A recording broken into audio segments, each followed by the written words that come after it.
कहते हैं पहाड़ों में रातें सिर्फ ठंडी नहीं होती, वो कुछ छुपाए रखती हैं, कुछ ऐसा जो इंसानी आंखें नहीं देखना चाहती और ना ही देखना चाहिए। साल 2018 की बात है। हम 4 दोस्त एक जंगल में पार्टी करने निकले थे। दारू, चिकन, सिगरेट और बेफिक्री का वो सुरूर जो अक्सर मौत को न्योता देने जैसा होता है। उस वक्त हमें क्या पता था कि जो चौथा दोस्त हमारे साथ कार में बैठा था वो असल में था ही नहीं। हमने रात के अंधेरे में एक लंबा सफर तय किया। घुमावदार पहाड़ी रास्ते, घने जंगल और रुकती बंद होती हमारे मोबाइल नेटवर्क की लहरें। रास्ते में एक मशान की कहानी छिड़ी और जैसे ही किसी ने मजाक में कहा मशान वशान कुछ नहीं होता, कार में अचानक एक जोर का झटका लगा, जैसे किसी अदृश्य ताकत ने उसे ऊपर उठाकर पटक दिया। उसके बाद जो कुछ हुआ वो ना कोई सपना था ना ही कोई कहानी, वो हकीकत थी। एक ऐसा डर जो हमारी हड्डियों तक में उतर गया। और सबसे अजीब बात तो ये थी कि जिस शख्स को हम कार में पूरे वक्त सोता हुआ मानते रहे वो कभी हमारे साथ था ही नहीं। तो फिर वो कौन था जो मेरी बगल में बैठकर जानवरों की तरह मछली और चिकन खा रहा था? कौन था जो छत पर बैठकर हमारे हर कदम पर नजर रख रहा था?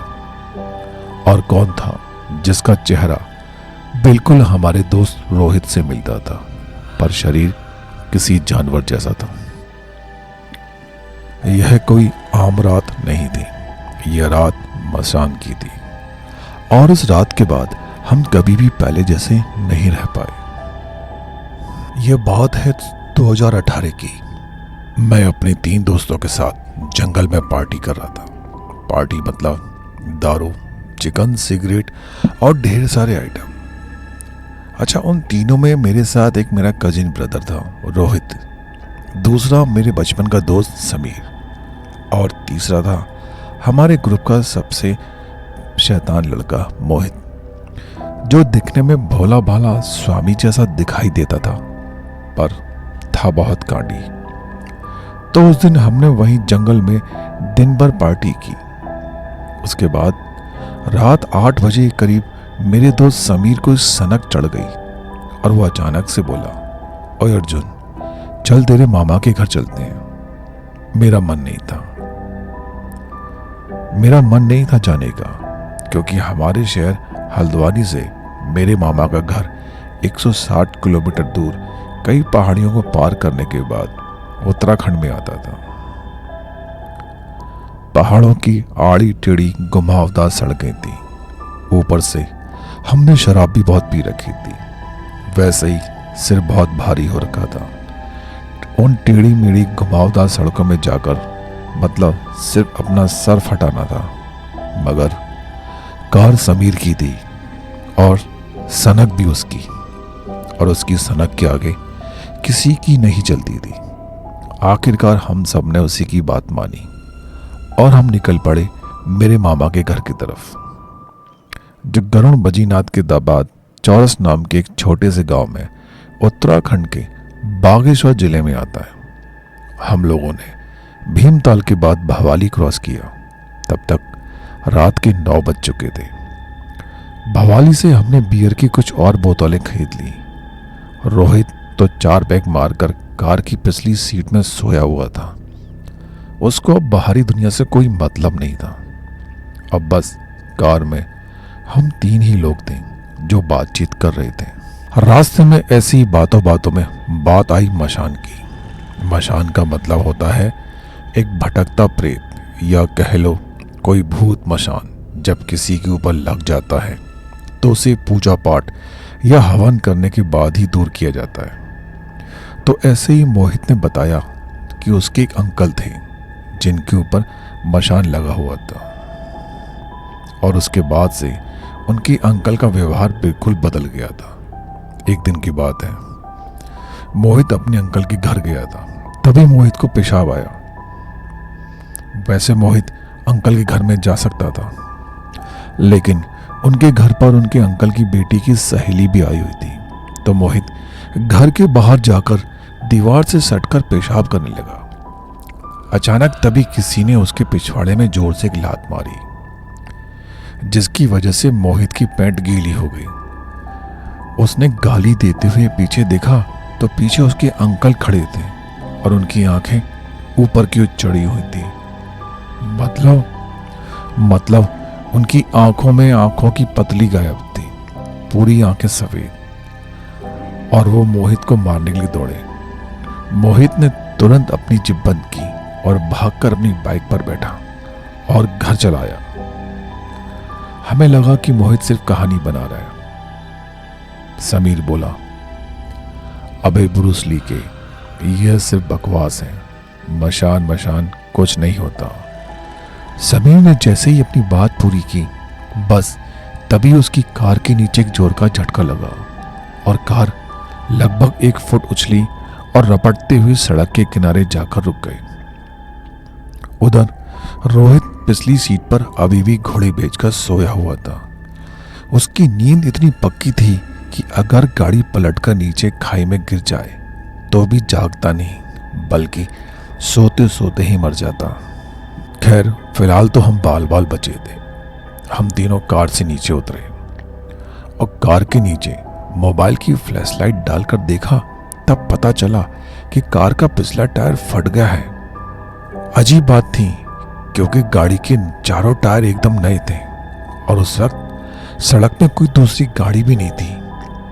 हम तीनों काफी देर तक सोचते रहे टायर चेंज कैसे करें, क्योंकि हम चारों में से किसी को भी टायर चेंज करना नहीं आता था। तभी सड़क पर हमें दूर से 2 हेडलाइट चमकती दिखाई दी।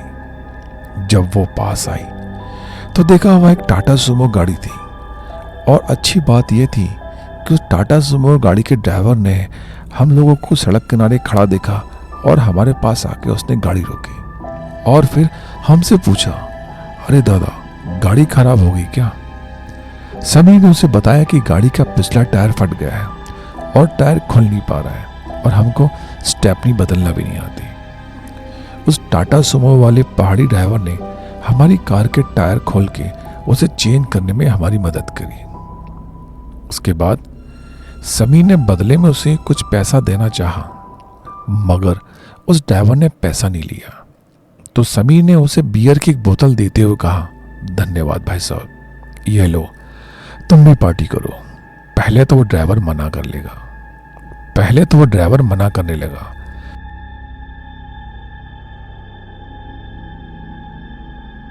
फिर हमारी जिद के बाद उसने बोतल तो ली और फिर बोला, ओ दादा, बुरा मत मानना यार, पर एक हिदायत दूंगा। आप चारों पहाड़ों में पार्टी करने आए हो, अच्छी बात है, पर शराब की बोतल को यहाँ वहाँ सड़क पर मत फेंकना, इससे एक्सीडेंट होने के चांस होते हैं। और दूसरा, आगे थोड़ी दूरी पर एक बहुत बड़ा मंदिर है, तो आप लोग उस मंदिर को पार करने के बाद ही शराब पीना। क्या है ना कि भगवान नाराज हो जाएंगे। इसके बाद वो ड्राइवर वहां से चला गया और उसके जाने के बाद हम भी अपनी गाड़ी में बैठे और वहां से निकल गए। जिस जगह पर उस वक्त हम थे वो एक जंगल वाला इलाका था, और हाँ, उससे कुछ दूर आगे जाकर एक बहुत बड़ा मंदिर था। हम लोगों ने उस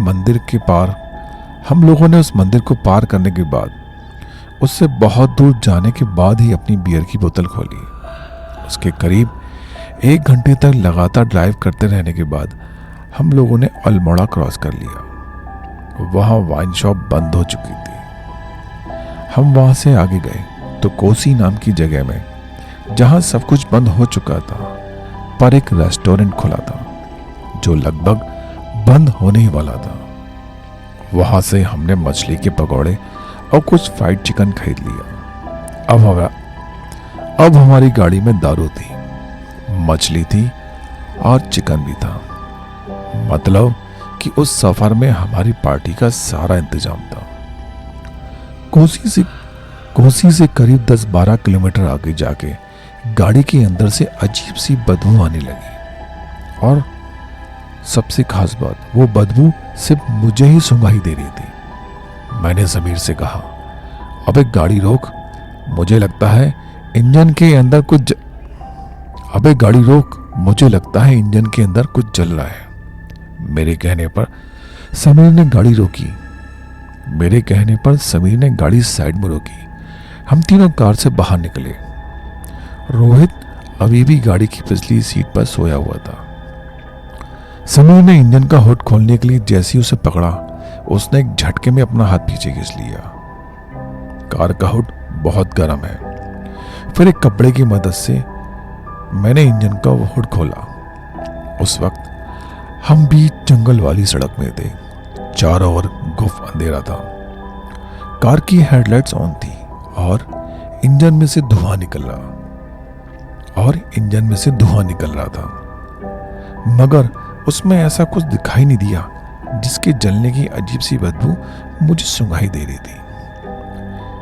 समीर बोला, अबे सिर्फ तुझे बदबू आ रही है, यहाँ कुछ नहीं जल रहा।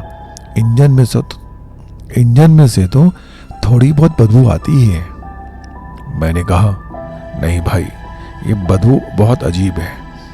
ऐसा बदबू जैसा मांस जलने के बाद या बाल जलने के बाद बदबू आती है, बिल्कुल वैसे ही। समीर बोला, चल कुछ भी बोलता है, हॉरर कहानियां लिख लिख कर तेरे दिमाग में भूत घुस गया है, कुछ कॉमेडी कहानी लिखा कर, फनी वाली। ऐसा कहकर समीर वहां से थोड़ा दूर चला गया और एक झाड़ी के पास जाकर खड़ा हो गया। मोहित भी उसके बगल में जाकर खड़ा हो गया और वो दोनों वहां खड़े होकर हल्के होने लगे। तब तक मैं कार में जाकर बैठ गया। मैंने देखा रोहित कार में नहीं था, जो अभी तक कार में ही सोया था। मैंने खिड़की से बाहर देखा, मुझे समीर और मोहित के अलावा कोई नहीं दिखा। वो दोनों हाथ धोकर कार में बैठे। मैंने कहा, समीर, मोहित, रोहित कहाँ चला गया? मोहित हंसते हुए बोला, क्या हुआ वीरू भाई, ज्यादा चढ़ गई क्या? रोहित तो हमारे साथ आया ही नहीं, भूल गए क्या तुम? उसे तो हमने काट गोदाम में ही उतार दिया था और वो ऑटो में बैठकर चला गया चला गया था। ये बातें सुनकर मुझे अपने कानों में यकीन नहीं हुआ। मैंने कहा, भाई वो तो पूरे वक्त कार में ही था, यहां मेरे बगल में ही तो सोया था। समीर कार स्टार्ट करने की कोशिश कर रहा था, मगर कार स्टार्ट नहीं हो रही थी। वो झुंझलाकर बोला, अबे चुप यार, एक तो कार स्टार्ट नहीं हो रही है और तू अलग से रोना लेके बैठा है। समीर सन की आदमी था। उसके गुस्से से हम सब वाकिफ थे, इसलिए मैं चुप होकर बैठ गया। मैं अपने दिमाग में याद करने की कोशिश कर रहा था कि रोहित कब कार से नीचे उतरा और जो मैंने उसे पूरे वक्त कार में सोया हुआ देखा, वह क्या था? मुझे कुछ याद नहीं आ रहा। मेरे बगल की सीट में ऊपर एक जैकेट रखी हुई थी। मैं उस जैकेट को देखकर सोचने लगा, शायद इस जैकेट की वजह से मुझे भ्रम हुआ होगा कि रोहित कार में सोया हुआ है, क्योंकि शराब मैंने भी बहुत पी रखी थी और मुझे याद है कि इस पूरे वक्त में हम में से किसी ने रोहित से कोई बात नहीं की। तब मैंने सोचा शायद मुझे ही भ्रम हुआ है। समीर बोला, वो जो अब गाड़ी में ही रात काली करनी पड़ेगी। समीर बोला, अब गाड़ी में ही रात काली करनी होगी, मामा को फ़ोन करके बता देते हैं कि हम सुबह आएंगे। उसके बाद समीर ने मेरे मामा को कॉल करके बताया कि गाड़ी खराब हो गई है। कुछ देर बाद बैठे बैठे मोहित और समीर आगे वाली सीट में सो गए। सड़क एकदम खाली थी। सड़क के किनारे नदी बह रही थी, जो चांद की रोशनी में साफ साफ दिखाई दे रही थी, और उसी रोशनी में मैंने उस नदी के किनारे कुछ हिलता हुआ देखा। मैंने गौर किया कि नदी के किनारे कुछ पेड़ थे, सूखे बिना पत्तों के, मुझे वो पेड़ चलते हुए प्रतीत हुए। ऐसा लग रहा था जैसे 2-3 आदमी वहां पर टहल रहे हों। मुझे डर लग रहा था। आखिर उस अंधेरे में, वो भी इस घने जंगल में, नदी के किनारे पर ये आदमी क्या कर रहे हैं। उसके बाद मैंने भी सोने की कोशिश की और आंखें बंद कर ली, मगर मुझे नींद नहीं आ रही थी। कुछ देर में मेरे कानों में एक आवाज पड़ी। मैंने अपनी आंखें खोलकर बगल में देखा, और जो देखा वो देखकर मैं एकदम से चौंक पड़ा। मैंने देखा मेरे बगल में रोहित बैठा मछली के पकौड़े और चिकन आराम से खा रहा है, लेकिन बड़े ही अजीब ढंग से खा रहा था वो, जैसे कोई जानवर अपने शिकार को खाता है। बिल्कुल वैसे ही मैंने अपनी कांपती आवाज में सामने बैठे मोहित और समीर को आवाज दी और उन्हें जगाया। लेकिन तभी मुझे बाहर नदी की तरफ से किसी के भागने की आवाज आई। मैंने खिड़की से बाहर नदी की तरफ देखा। एक आदमी बड़ी ही तेजी से हमारी कार की तरफ दौड़ रहा था। वो एकदम कार के नजदीक पहुंच चुका था।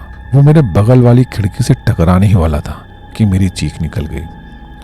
सामने बैठे मोहित और समीर पीछे मुड़कर मुझे बड़ी बड़ी आंखों से चीखता हुआ देख रहे थे। समीर गुस्से में बोला, फिर से तूने ड्रामा शुरू कर दिया। अब साले कहीं तू हमसे छुप छुप कर ड्रग्स तो नहीं ले रहा। मैंने कहा, यार मैंने अभी यहाँ बगल में रोहित को देखा है। समीर और मोहित ने मेरे बगल में देखा। फिर समीर मेरी तरफ देखकर बोला, कहाँ है रोहित? हमें तो नहीं दिख रहा। मैंने कहा, भाई अभी यहीं पर था, ये देखो, ये हड्डियाँ और ये मछली के कांटे, वो इन्हें खा रहा था। समीर बोला, अच्छा तो फिर अब कहाँ चला गया? मैंने कहा, पता नहीं यार, वो कहाँ, अभी तो यहीं था। फिर मुझे बाहर से कोई आदमी हमारी गाड़ी की तरफ भागते हुए दिखाई दिया। बाहर से कोई आदमी हमारी गाड़ी की तरफ आता हुआ दिखा। मैं बाहर देखने लगा तो रोहित पता नहीं कहाँ चला गया। समीर बोला, तुझे दारू पीने के बाद कहाँ कुछ याद रहता है? ये चिकन मछली तो नहीं खाए होंगे, भूल गया होगा। तो मोहित समीर की तरफ देखकर बोला, कहीं भाई पागल तो नहीं हो गया? मेरे अंकल भी ऐसी हरकत करते थे। मैं मोहित पर चिल्लाते हुए बोला, अबे चुप कर यार, मैं सोच कह रहा हूँ रोहित यहीं पर था। कहीं तुम दोनों मेरे साथ कोई प्रैंक तो नहीं कर रहे? समीर कुछ खामोश रहा, फिर कार को स्टार्ट करने की कोशिश करने लगा, मगर कार चालू नहीं हुई। समीर मुझसे बोला, शायद तू ठीक कह रहा है, यहाँ कुछ ना कुछ तो गड़बड़ है। भवाली क्रॉस करने के बाद मुझे कुछ अजीब तो महसूस हो रहा था, मगर तुम मुझे चूतिया ना समझो, इसलिए मैंने कुछ बोला नहीं। जब हमारी गाड़ी का टायर फटा, उस वक्त हम मशान की बात कर रहे थे। जैसे ही मैंने बोला कि मसान वशान कुछ नहीं होता है, तो हमारी कार में जोर का झटका लगा और टायर फट गया, जबकि मेरी नज़र सड़क पर ही थी। सड़क में ऐसी कोई चीज़ नहीं थी जिससे गाड़ी हवा में उछल पड़े। और तुम्हें याद है, जिस टाटा सुमो वाले ड्राइवर ने हमारा टायर चेंज किया, उसने भी एक बात बोली थी, आप चारों यहाँ पहाड़ों में पार्टी करने आए हो। उसने आप चारों बोला था, याद है? जबकि हम तो 3 हैं। यानी कि उसने भी हमारी कार के अंदर बैठे उस चौथे शख्स को देखा था, जिसे तू रोहित समझ रहा था, जबकि रोहित को तो हम काट गोदाम में ही छोड़कर आ गए। इसका मतलब यहाँ हमारे साथ सच में कोई तो है वीरू।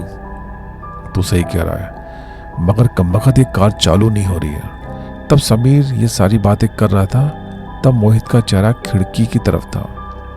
ना कुछ बोल रहा था, ना ही कुछ मूवमेंट कर रहा था। वो बस चुपचाप बुद्ध बनकर बैठा हुआ था। समीर ने मोहित के कंधे में हाथ रखा और उसे हिलाया, तो मोहित धीमे से बोला, भाई वो पेड़ के पास देखो। हम तीनों कार की खिड़की के नजदीक आए और बाहर उस तरफ देखने लगे जिस तरफ मोहित ने पॉइंट किया हुआ था। कार से बस कुछ ही कदम की दूरी पर एक पेड़ था, जिसके नीचे एक झाड़ी थी और झाड़ी के पीछे कोई छिपा बैठा हुआ था और वहां से छुपकर हमें देख रहा। हम तीनों भी उसे देख पा रहे थे। समीर उसे देखकर चीखा, कौन है? कौन है वहां पर? समीर की आवाज सुनकर वो आदमी झाड़ी के पीछे छुप गया। मैंने समीर से कहा, भाई किसी को फोन करके मदद के लिए बुला ले। दरअसल जिस जगह पर हम उस वक्त फंसे हुए थे, उस जगह से कुछ ही दूरी पर समीर का गांव था, जहां उसके ताऊ और कजिन भाई लोग रहते थे। समीर ने अपना फोन देखा, मगर उसके फोन से नेटवर्क नहीं आ रहा था।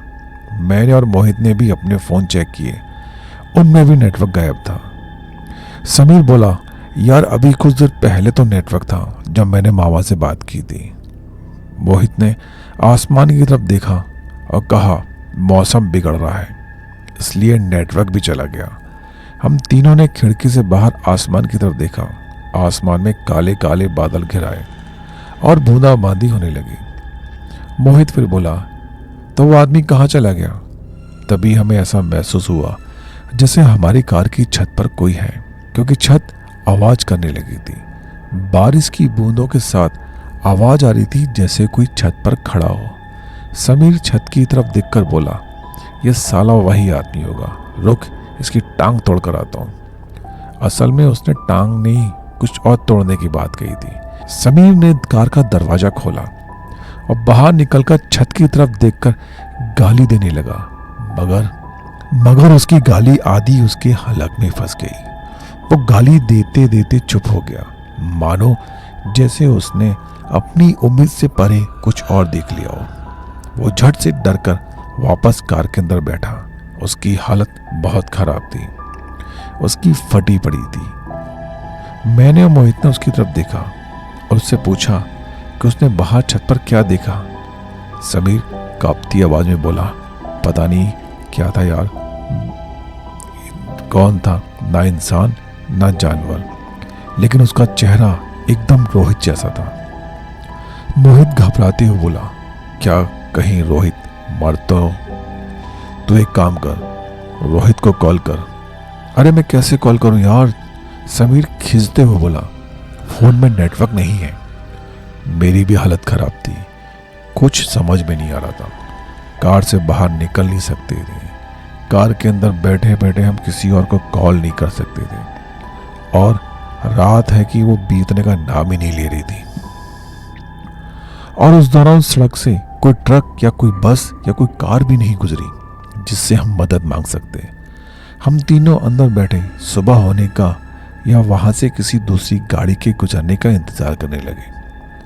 समीर ने मोबाइल में टाइम देखा तो रात का 1 बज रहा था। समय पता नहीं क्यों गुजर ही नहीं रहा था, एक एक मिनट घंटों के समान लग रहा था। तभी हमें वहां सामने से आती एक गाड़ी की हेडलाइट दिखी। वो एक ट्रक था।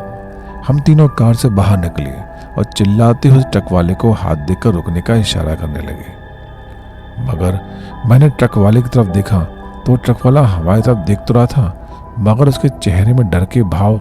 उसने तुरंत अपने ट्रक की रफ्तार बढ़ाई और तेजी से वहां से दूर निकल गया। समीर और मोहित उस ट्रक ड्राइवर को गालियां देने लगे, मगर मुझे मालूम था कि वो ट्रक ड्राइवर किस चीज को देखकर डरकर वहां से भागा था। मैंने पलटकर कार की तरफ देखा तो कार की छत पर एक आदमी बैठा हुआ था, वही आदमी जिसे हमने झाड़ियों में छुपा हुआ देखा। उसके बदन में एक भी कपड़ा नहीं था। उसके पूरे बदन में मोटे मोटे फफोले उठे हुए थे। उसके कंधे चौड़े, कमर पतली थी। आसमान में जब बिजली कड़की तब उसकी रोशनी में हम उसे साफ साफ देख सकते थे। उसका चेहरा एकदम रोहित जैसा था, मगर उसके पैर किसी जानवर की तरह थे। मोहित और समीर ने भी उसे देखा तो वो दोनों वहां से भागने लगे।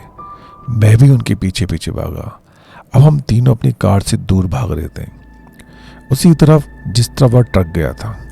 वो हैवान जो हमारी कार की छत पर था जोर से हंसा, और उसकी हंसी ऐसी थी मानो जैसे कोई भेड़िया इंसान की तरह हंसने की कोशिश कर रहा हो। वो कार की छत से नीचे कूदा और हमारे पीछे भागने लगा। बारिश अभी भी पूरे जोश में थी। हम तीनों भी सड़क में बेतहाशा भाग रहे थे। करीब 500 से 700 मीटर भागते रहने के बाद हमें सड़क में एक ट्रक खड़ा दिखाई दिया। उसकी हजार्ड लाइट जल रही थी। हम उसके करीब गए तो देखा यह वही ट्रक था जो कुछ देर पहले हमारे सामने से गुजरा। मैं ट्रक के पास गया और ट्रक के दरवाजा खोलकर अंदर देखा तो उस ट्रक के अंदर कोई नहीं था। उस ट्रक की हेडलाइट अभी भी जली हुई थी। समीर और मोहित ट्रक के सामने गए तो देखा सामने एक पुलिया टूटी हुई थी, जिस वजह से सड़क के दूसरी तरफ नहीं जाया जा सकता। तभी ट्रक के पीछे कोई बहुत जोर से कूदा, इतनी जोर से कि पूरा की पूरा ट्रक कांप उठा। मैं धीरे से ट्रक के बाहर निकला, अपने होठों पे उंगली रखते हुए समीर और मोहित को शांत रहने का इशारा किया। उसके बाद हम तीनों उस टूटी हुई पुलिया के नीचे गए। वहां से कच्चा रास्ता कहीं तो जाता था। हम उसी रास्ते में भागने लगे। अभी हमें भागते हुए कुछ ही देर हुई थी कि तभी हमें एक आदमी की दर्द भरी चीख सुनाई पड़ी। वो चीख सड़क की तरफ से आ रही थी। शायद वो उसी ट्रक ड्राइवर की चीख थी। हम समझ गए कि वो मर चुका है और शैतान ने उसे मार डाला है। बस फिर क्या था, हम और तेजी से भागने लगे। जिस रास्ते में हम भाग रहे थे उसके उल्टे हाथ की तरफ खेत थे और सीधे हाथ की तरफ नदी। नदी की दूसरी तरफ सड़क थी। हम और तेजी से भागने लगे। जिस रास्ते में हम भाग रहे थे उसके उल्टे हाथ की तरफ खेत थे और सीधे हाथ की तरफ नदी थी। नदी की दूसरी तरफ सड़क थी, वही सड़क जिससे हम वहां आए थे। नदी में पानी का बहाव बहुत तेज था। हम उसे पार करके सड़क तक नहीं पहुंच सकते थे, इसलिए हम उसी कच्चे रास्ते में भाग रहे थे, इसी उम्मीद में कि आगे किसी गांव में पहुंचेंगे या फिर नदी को पार करने के लिए किसी पुल तक। मगर भागते भागते हम एक विशालकाय बरगद के पेड़ के पास पहुंचे।